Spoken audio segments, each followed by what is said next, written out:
This is massive news. I don't want to waste your time. Let's get straight to the point. The Biden administration, the White House, has officially put the Houthis back on the bad guy list, also known as the T list, also known as the word you can't say on YouTube. I'm sure you know what I mean, but let me go ahead and read the statement straight from the White House. This has massive implications. This essentially means that the U.S. military is willing to take further action on the Houthis, but they need to put the Houthis in a category to actually strike the Houthis, and we'll also get into how this will affect everyone in Yemen for the absolute worst. So please stick with me because look, this is huge for the Middle East. Statement from the National Security Advisor Jake Sullivan on the T-word designation of the Houthis. Over the past months, Yemen-based Houthis militants have engaged in unprecedented attacks against the United States military forces and international maritime vessels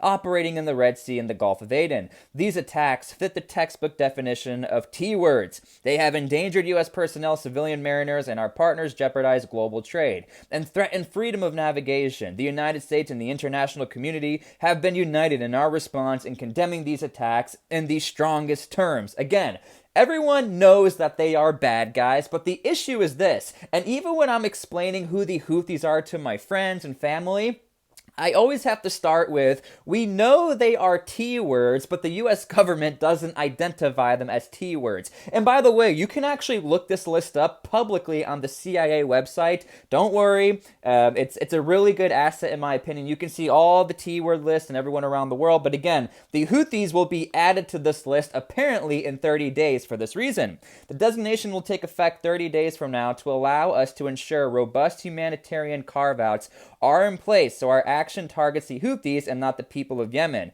If you guys are unaware, we are talking about 80% of the Yemeni people need some sort of aid. 80%, that's almost the entire country. What was happening was back in 2016 when the Trump administration designated the Houthis as the T-word list, they had no choice. They had to do something if they were going to attack the Houthis. Essentially, this created one of the worst humanitarian disasters we've ever seen in the world. You see what's happening in Gaza? Now times that by about 50. It is terrible right now in Yemen.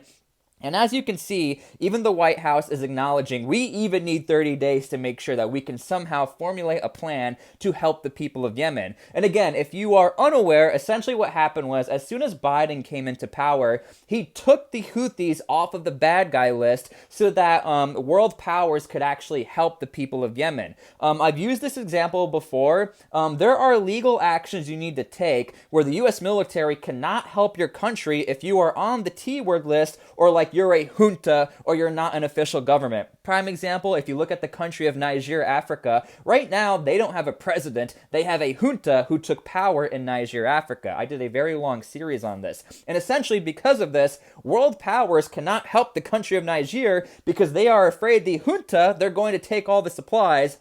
And that's essentially what the Houthis were doing. And that's why the Biden administration and the U.S. military was trying to stay away from Yemen. They wanted nothing to do with Yemen. They waited 2 months to officially attack the Houthi targets. But now because of this, as soon as you redesignate the Houthis and put them on the T list, we may see a decrease in humanitarian efforts. So that's why we're seeing 30 days from the time I'm making this video, where it looks like they're trying to formulate a plan and they're trying to help the people of Yemen. But look, this is a clear-cut indication that the United States is willing to take further action. They just need a clear-cut plan for the Houthis themselves. You gotta designate them, especially when you're talking to Congress, when you're talking to the United States people. How do you explain you're going to war or you're attacking a faction and they're just Iranian backed? Well, who are they? We know they're bad, but they're not on the T-word list, so who exactly are we attacking?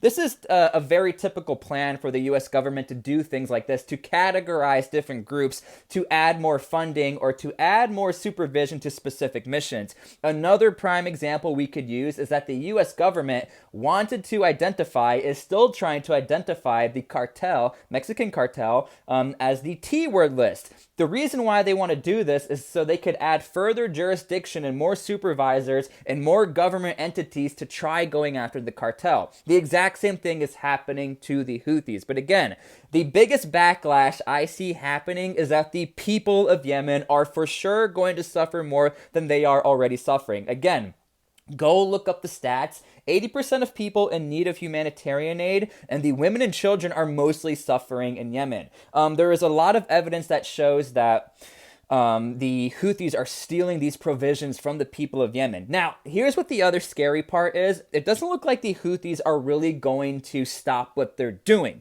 The Houthis know as long as they can just consolidate in Yemen, just hide all their supplies in Yemen, I do not see the U.S. military or any other country actually invading Yemen and going after the Houthis. Again, even if the U.S. military wanted to try and do something, wanted to start a ground invasion, I'm not saying they're going to, they would still need a clear-cut target, like going into Iraq or in Afghanistan.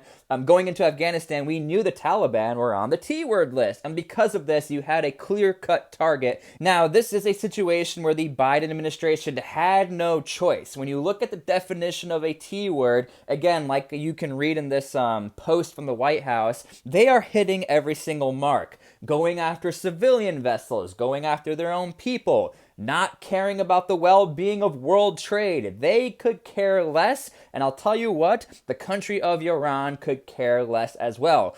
This is all falling into the plan of exactly what Iran wants, to demonize the West.